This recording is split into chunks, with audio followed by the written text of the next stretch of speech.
Mari kita satu dalam doa. Tuhan, kami siap untuk ditaburi akan kebenaran firman Tuhan. Tuhan, tolong setiap kami untuk memiliki kerendahan hati, fokus yang baik akan menerima kebenaran-Mu ini, sehingga hidup kami boleh semakin dikuatkan di dalam Tuhan, iman kami semakin bertambah mengenal Tuhan lebih jauh lagi.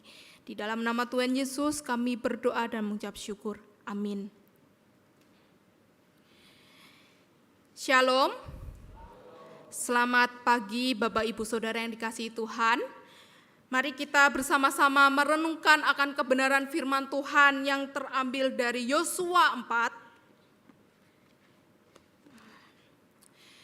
Yosua 4 ayat 1-24, tapi kita akan membacanya Yosua 4 ayat 6-7 dan dilanjutkan di Yosua 21 sampai dengan 24.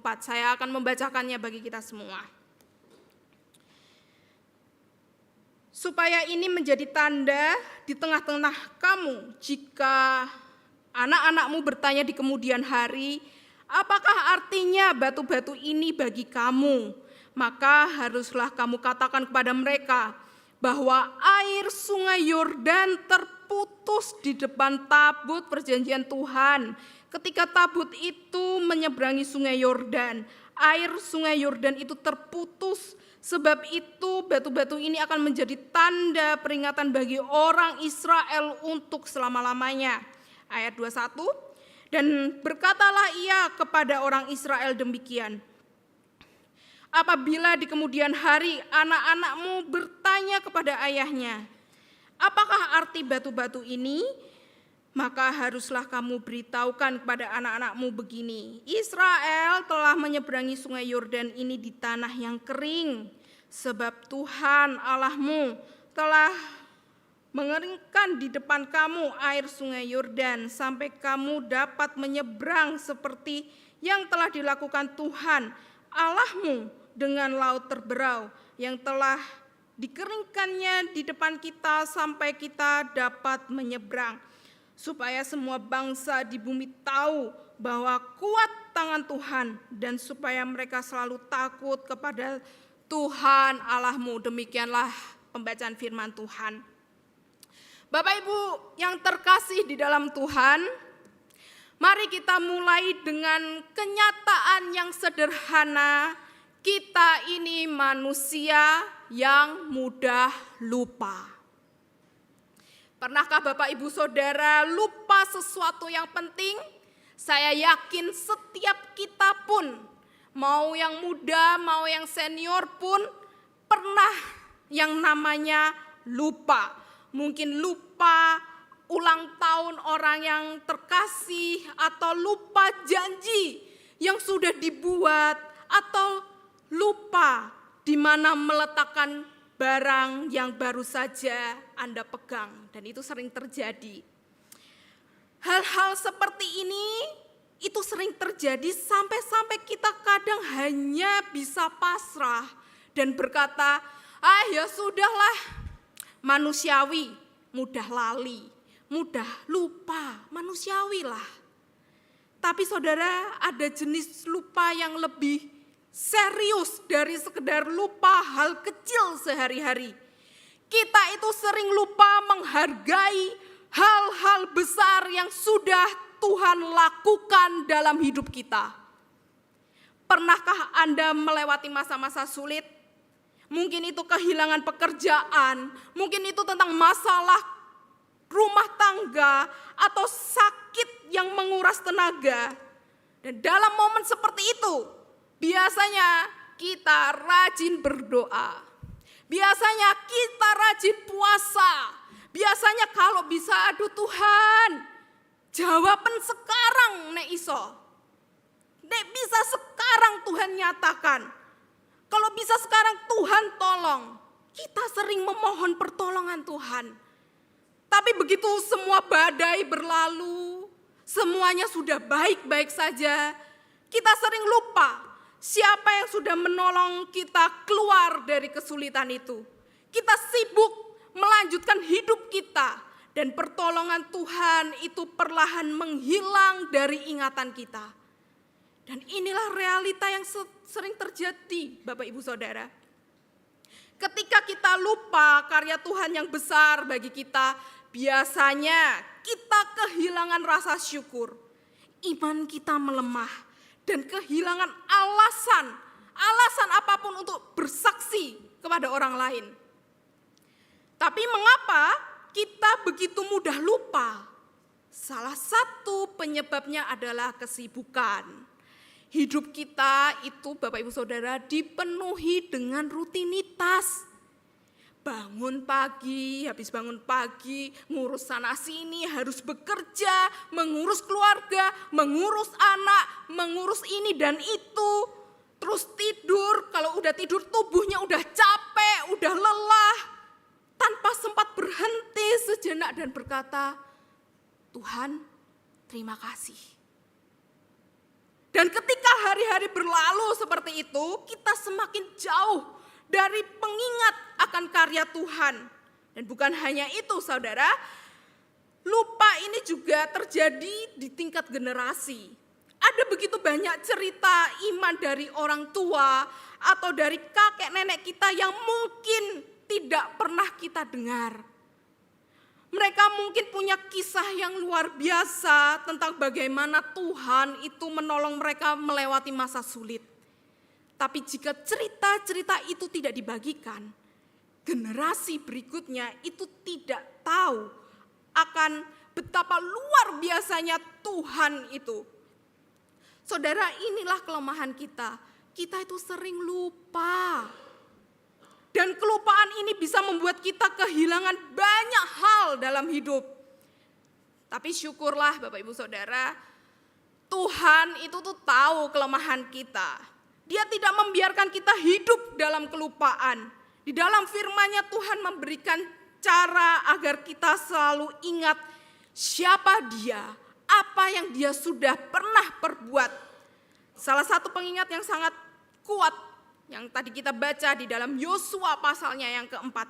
Ketika Tuhan memerintahkan bangsa Israel untuk mendirikan batu-batu peringatan setelah mereka menyeberangi sungai Yordan. Disitulah Tuhan ingin bangsa Israel itu mengingat akan penyertaan Tuhan.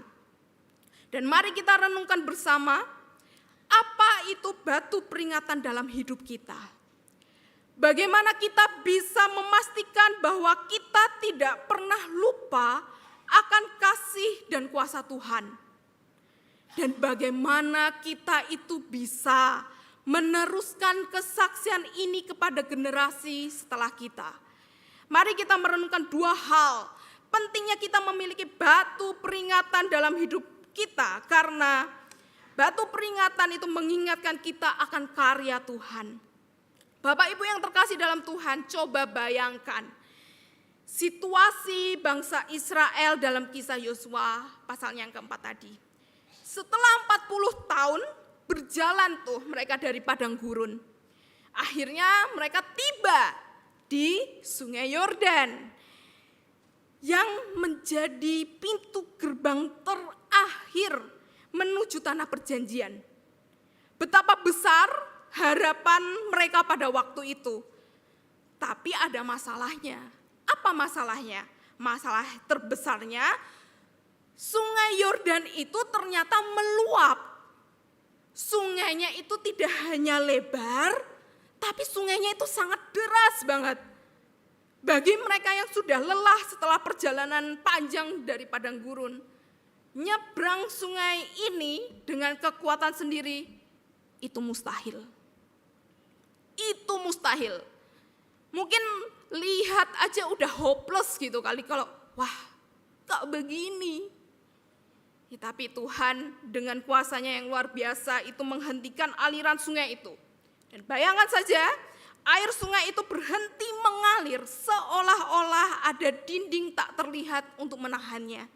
Tanah yang tadinya tertutup air kini menjadi kering. Sehingga bangsa Israel itu bisa menyeberang tanpa kesulitan.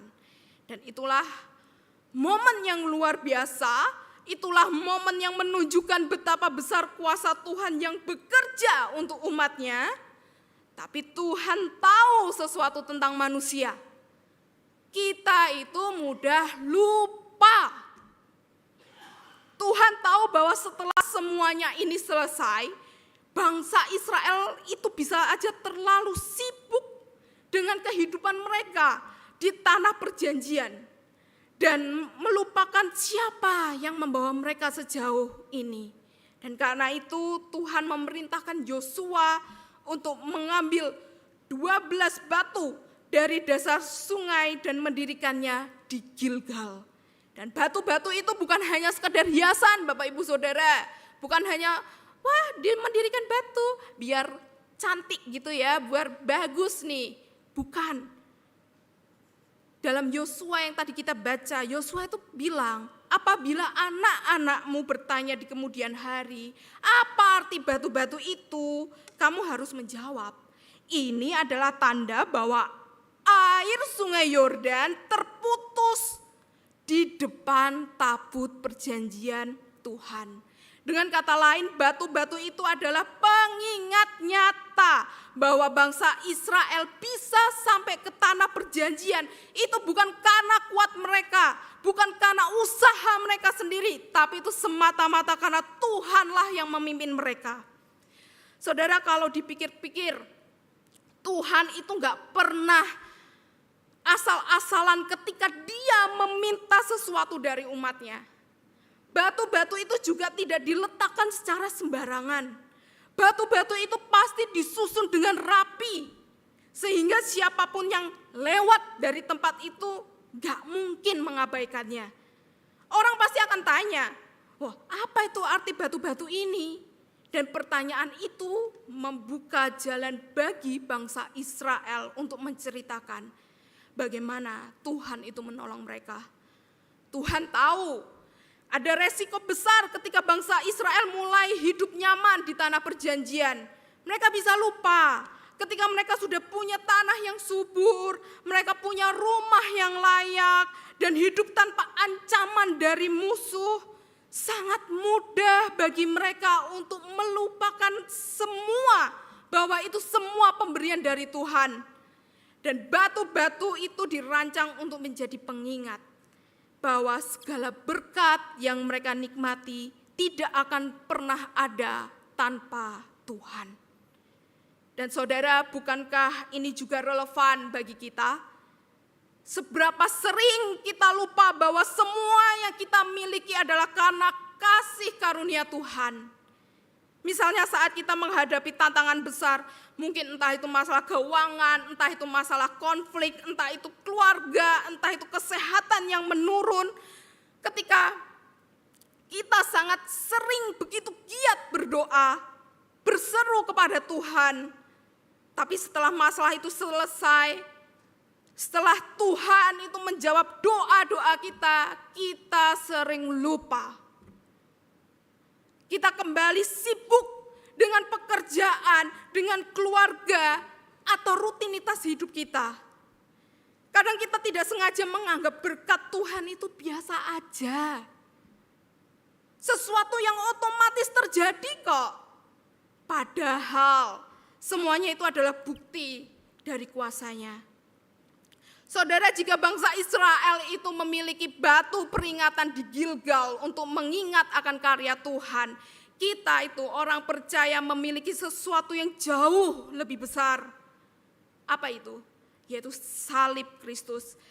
Salib adalah batu peringatan terbesar yang mengingatkan kita akan karya keselamatan yang Tuhan berikan kepada kita manusia berdosa. Ketika kita melihat salib, kita itu diingatkan akan pengorbanan Yesus yang membawa kita dari kematian menuju kehidupan. Makanya kalau punya salib itu jangan jadi aksesoris atau menjadi sebuah patung doang. Salib itu harus ada di hati. Jangan bangga kalau kalung kalian tuh salib, jangan bangga kalau gantungan kalian salib, jangan bangga kalau PP kalian tuh salib, kalau hidup Anda sendiri tidak bisa memuliakan nama Tuhan. Salib itu menjadi pengingat kita tuh manusia berdosa yang terpisah dari Allah. Yang awalnya mati mendapatkan kehidupan. Kita itu tidak mungkin bisa berdamai dengan Allah tanpa karya Kristus di salib. Kita tidak bisa menyelamatkan diri kita sendiri. Dosa itu memisahkan kita dari Allah. Tetapi salib adalah jalan yang Tuhan bangun dengan darah Yesus agar kita itu nanti bisa sampai ke tanah perjanjian yang kekal. Salib itu pengingat bahwa kita hidup itu bukan karena usaha kita. Tetapi itu semua karena kasih karunia Tuhan, anugerah Tuhan semata. Saudara yang terkasih dalam Tuhan, sekarang mari kita refleksikan ini dalam hidup kita masing-masing. Apa batu peringatan Anda hari ini? Apa pengingat yang membantu Anda untuk tidak lupa? Salib Kristus yang adalah batu peringatan terbesar hidup kita. Saudara, perjalanan hidup kita juga dipenuhi dengan sungai Yordan, kan? Banyak tantangan-tantangan besar yang rasanya itu mustahil kita lewati. Tapi kalau Anda melihat ke belakang, bukankah Anda bisa berkata, kalau bukan karena Tuhan, saya tidak tahu bagaimana saya bisa melewati semua itu. Dan jangankan biarkan momen-momen itu berlalu begitu saja. Pastikan Anda memiliki batu peringatan dalam hidup Anda. Sesuatu yang nyata. Sesuatu yang bisa Anda lihat dan ingat, ini adalah karya Tuhan. Saya teringat kisah dari Joni Eareckson Tada, seorang wanita Kristen. Dia sudah lumpuh selama 17 tahun itu akibat dia mengalami kecelakaan. Dia menyimpan salib kecil di dekat tempat tidurnya sebagai pengingat bahwa Tuhan tidak pernah meninggalkannya. Ketika dia nyimpan itu bukan sebagai jimat loh ya Bapak Ibu Saudara, atau nyimpan salib di bawah bantal atau dekat meja tidur kita untuk jadi jimat mengusir roh-roh jahat, tidak seperti itu konotasinya, dan kita jangan seperti itu. Ketika dia merasa lemah dan putus asa, dia memandang salib itu dan berkata, Tuhan, kalau Engkau rela mati buat saya tahu Engkau pasti akan menopang saya dalam penderitaan ini. Dan salib itu menjadi batu peringatannya yang terus menguatkan imannya setiap hari. Saudara, bagaimana dengan Anda? Apa yang menjadi pengingat dalam hidup Anda? Jangan biarkan rutinitas hidup itu menghapus memori akan kasih Tuhan. Ingatlah karyanya. Abadikan dalam hidup Anda dan rayakan setiap hari bahwa Tuhan itu adalah Tuhan yang setia, Tuhan yang penuh kasih. Batu peringatan bangsa Israel mengingatkan mereka akan sungai Yordan. Salib Kristus mengingatkan kita akan penyelamatan yang jauh lebih besar. Apa yang akan Anda jadikan sebagai pengingat karya Tuhan dalam hidup Anda? Mari kita renungkan ini bersama. Dan yang kedua, batu peringatan itu mengajarkan kita untuk bersaksi, Bapak Ibu Saudara. Saudara-saudara yang terkasih, kalau kita renungkan lagi batu-batu peringatan yang didirikan oleh bangsa Israel di Gilgal, itu bukan hanya cuman mengingat, tapi Tuhan itu punya rencana yang jauh lebih besar. Batu-batu itu adalah alat untuk bercerita. Ketika kita tadi baca Yosua 4:21 sampai 24, Yosua berkata, apabila anak-anakmu bertanya kepada kamu, apa arti batu-batu ini? Kamu harus memberitahukannya kepada mereka. Israel itu telah menyeberangi sungai ini di tanah yang kering, supaya semua bangsa di bumi tahu bahwa tangan Tuhan itu kuat. Dan bayangkan aja skenario ini Bapak Ibu Saudara, suatu hari seorang anak kecil Israel sedang berjalan-jalan di sekitar Gilgal, terus dia melihat tumpukan batu besar itu dan bertanya sama ayahnya, ayah, batu-batu ini buat apa? Kenapa sih kok ada di sini? Dan itulah momennya Saudara, itulah momen emasnya. Ayahnya pasti akan menjawab, "Nak, batu-batu ini mengingatkan kita bahwa Tuhanlah yang membawa kita ke sini. Dulu sungai Yordan ini tidak bisa diseberangi, tapi Tuhan menghentikan airnya dan kita bisa berjalan di tanah yang kering. Itu semua karena Tuhan kita yang luar biasa." Bisa dibayangkan? Batu-batu itu adalah alat yang sengaja dibuat Tuhan untuk memicu percakapan, supaya cerita tentang kasih dan kuasanya itu terus hidup. Tuhan tidak ingin kisah itu berhenti pada generasi yang menyaksikan secara langsung. Dia ingin cerita itu diwariskan dari orang tua ke anak, dari kakek ke cucu, dari generasi ke generasi. Tuhan ingin semua bangsa di bumi tahu bahwa tangannya itu kuat, kasihnya itu nyata. Saudara, Tuhan sedang mengajarkan kita sesuatu di sini. Kita bukan cuman penerima berkat, tetapi juga saksi hidup dari kasih dan kuasanya. Sama seperti bangsa Israel yang dipanggil untuk menceritakan karya Tuhan. Kita pun dipanggil untuk melakukan hal yang sama, Bapak Ibu Saudara. Kesaksian kita itu adalah cara kita untuk mengingat karya Tuhan, sekaligus menanamkan iman kepada orang lain, terutama generasi berikutnya. Bayangkan saja saudara, kalau orang Israel menunjuk batu-batu di Gilgal dan berkata, "Itu adalah kasih dan kuasa Tuhan." Kita bisa menunjuk salib dan berkata, "Itu adalah bukti kasih terbesar Tuhan dalam hidup saya." Salib bukan hanya pengingat untuk diri kita sendiri, tetapi juga dasar dari kesaksian kita kepada orang lain. Yesus pernah berkata di dalam Yohanes 12 ayat 32, "Dan apabila aku ditinggikan dari bumi, aku akan menarik semua orang datang kepadaku." Salib adalah pusat dari iman kita, Bapak Ibu Saudara, tetapi juga pusat dari kesaksian kita. Ketika kita menceritakan kasih salib, kita sedang mengingatkan dunia tentang kasih dan kuasa Tuhan yang tidak terbatas. Saudara, sekarang mari kita refleksikan bagaimana Anda menggunakan hidup Anda untuk bersaksi. Apakah anak-anak Anda tahu bagaimana Tuhan itu bekerja di dalam hidup Anda? Apakah keluarga Anda pernah mendengar cerita tentang bagaimana Tuhan itu membawa Anda melewati masa-masa yang sulit? Dan saya teringat cerita tentang Dietrich Bonhoeffer, seorang pendeta Jerman yang dipenjara selama masa kekuasaan Nazi.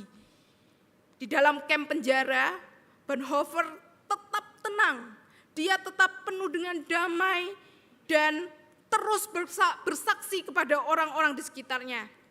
Lalu Bapak Ibu Saudara, suatu hari seorang tahanan itu tanya sama dia, "Bagaimana kamu kok bisa tetap begitu tenang? Kita di sini tuh semua ketakutan, tapi kamu terlihat berbeda." Bonhoeffer menjawab, "Kalau saya hanya mengandalkan kekuatan saya sendiri, saya pasti sudah hancur. Tapi saya tahu satu hal, Tuhan tidak pernah meninggalkan saya. Salib Kristus adalah pengingat bahwa kasih Tuhan lebih besar dari apapun, bahkan dari penderitaan saya." Jawaban sederhana itu menggugah hati banyak orang di sekitarnya. Dan kesaksian Bonhoeffer tidak hanya menguatkan iman orang lain, tetapi juga menjadi inspirasi bagi generasi berikutnya. Hidup menjadi batu peringatan yang menunjukkan kasih Tuhan kepada dunia. Hidup Anda juga adalah batu peringatan bagi dunia di sekitar Anda, Bapak Ibu Saudara. Orang-orang melihat bagaimana Anda menjalani hidup, bagaimana Anda menghadapi masalah, bagaimana Anda itu bersyukur, dan itu menjadi kesaksian tentang Tuhan. Ketika seseorang melihat Anda tetap teguh di tengah badai hidup, mereka mungkin akan bertanya, apa rahasianya sih? Kok Anda bisa tenang? Dan itu adalah momen di mana Anda bisa bersaksi. Rahasia saya bukan saya sendiri, tetapi Tuhan yang menopang saya. Saudara-saudara yang terkasih, kisah Yosua 4 itu mengingatkan kita bahwa Tuhan tahu kelemahan manusia yang mudah lupa. Itu sebabnya dia memerintahkan bangsa Israel mendirikan batu-batu peringatan. Bukan hanya sebagai pengingat akan kuasanya yang membawa mereka melewati sungai Yordan, tetapi juga sebagai alat untuk menceritakan karyanya kepada generasi-generasi berikutnya. Tuhan ingin mereka dan juga kita terus mengingat bahwa setiap langkah hidup kita adalah hasil dari kasih penyertaannya, bukan karena kekuatan kita sendiri. Dalam terang perjanjian baru, salib Kristus menjadi batu peringatan terbesar yang mengingatkan kita bahwa keselamatan dan hidup yang kita terima adalah bukti nyata dari kasih-Nya yang tidak terhingga buat kita yang manusia berdosa. Saudara, mari kita renungkan ini. Apa batu peringatan dalam hidup Anda? Apa cerita tentang Tuhan yang perlu Anda abadikan dan bagikan? Jangan simpan kisah kasih dan kuasa Tuhan untuk diri sendiri. Ceritakan kepada keluarga Anda, kepada dunia di sekitar Anda. Dan jadikan hidup Anda itu sebagai saksi nyata, sebuah batu peringatan, hidup yang menunjukkan bahwa Tuhan kita itu setia, Tuhan itu kasih-Nya besar, Tuhan itu kuasanya nyata.